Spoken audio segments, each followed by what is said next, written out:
Can you read that? I've had too many conversations with too many people that were making me brain damaged. Hello, I'm Tom, your friendly neighborhood atheist. And I'll talk to you about faith. Do you have faith? I like to say that I don't have faith. But I'm very specific about what I don't have faith in. I don't have faith in that there's a God. And then you get some super genius saying, it takes more faith to be an atheist. I'm not sure how that's possible or even the logic behind that kind of statement, because faith is basically believing something without evidence. And I get some other super genius going, do you have faith that your wife loves you? Well, I have evidence that my wife loves me. Sometimes, not always. But, marriage is not always an easy thing, and love is not always easily gained or easily given. But that's a whole nother subject. Anyways, faith. I don't have faith in a God, but I do have faith. People have faith. And faith is believing something to be true without sufficient evidence to believe that to be true. Now, I don't want to say I'm a health nut, but I'm a little bit of a health nut. I do health things. Homeopathic drugs. There was once a time I was not convinced. I was talked into believing that homeopathic drugs were real and effective. I was young and stupid, but I had faith that I was being told the truth. Because the person that was telling me this was, I thought, very intelligent. I still think he's very intelligent, and he still thinks homeopathic drugs work, even though I've told him that it's basically just water. But I believed it for a very short while, until I looked into it and thought, this was like before the internet, before you could really find things out.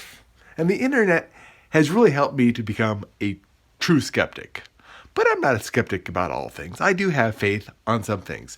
One of the things that I use for my health is called GSE, which is grapefruit seed extract. And it's not really tested. I don't think there's any studies or anything that's been done. But it's basically a all-natural antibiotic kind of thing.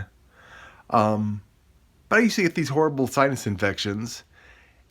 And I would take this product and the sinus infection would go from lasting like 6 weeks to 10 days. And now that I use it fairly regularly, I don't have sinus infections anymore. It could be a coincidence. I accept that it could be a coincidence. But it's not, it's not a very super expensive thing to use. Actually, it's relatively cheap and, definitely not harming me. So I have faith that it is helping me. So I keep using it, even though I don't really have any proof that it's effective. Another thing is, I make my own toothpaste. Kind of weird.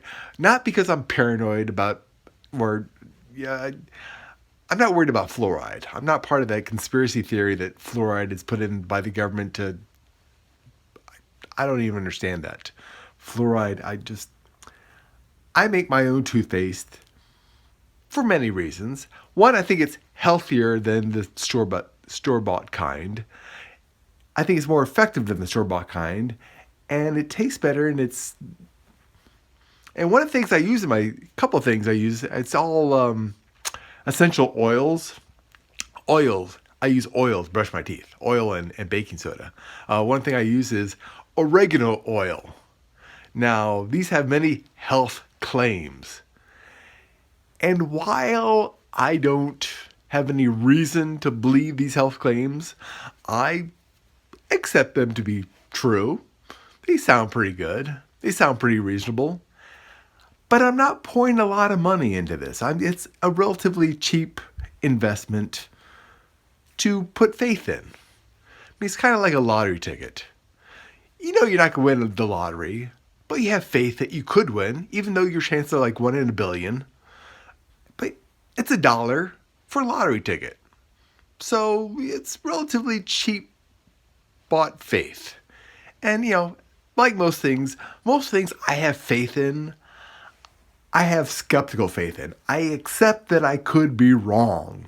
about these things. I have faith that they're true, but I accept that I could be totally wrong.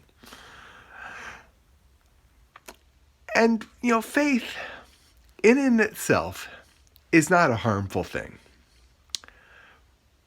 But it is a lot more harmful when you are unwilling to accept that you may be wrong. If you have faith that something is true and you are dead set, you are absolutely positive that you are correct and there's nothing that's going to change your mind, that is harmful.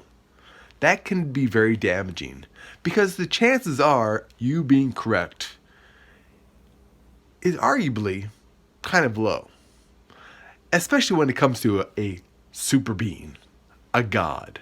The chances are that you are correct about your specific God is so incredibly low. It is just, I get all the time that the chances of life starting from nothing is 0. Well, the chances are that the God that you believe in is less than 0. Because evolution, life starting from basically nothing, we have evidence, we have reasons, we have theories of how that might work. God, on the other hand, somebody decided that there was a God, and that's all the evidence you have. That's it. And then you point to everything and say, "Oh, this is all evidence. Everything around us is evidence." No, it's there. It's evidence of reality, but it's not evidence of a God. So when it comes to faith, I do have faith. I have faith in things that I don't have sufficient evidence to believe that they are true.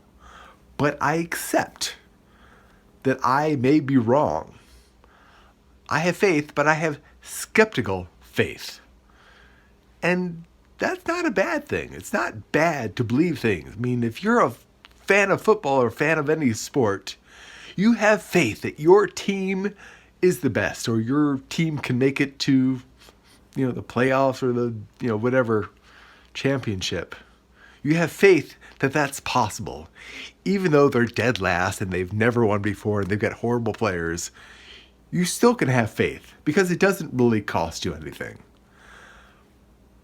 But faith in a God, especially faith in Joel Osteen's God, that he has convinced you needs your money. And there are many, many, many churches that convince people that God needs your money, that having faith in God means giving them your money.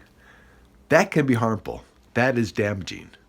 Faith in itself is not necessarily bad, but being unwilling to acknowledge that you might be wrong, that is bad, and that is damaging, and that is harmful. So, I'm an atheist, but I have faith. But I'm very skeptical about it.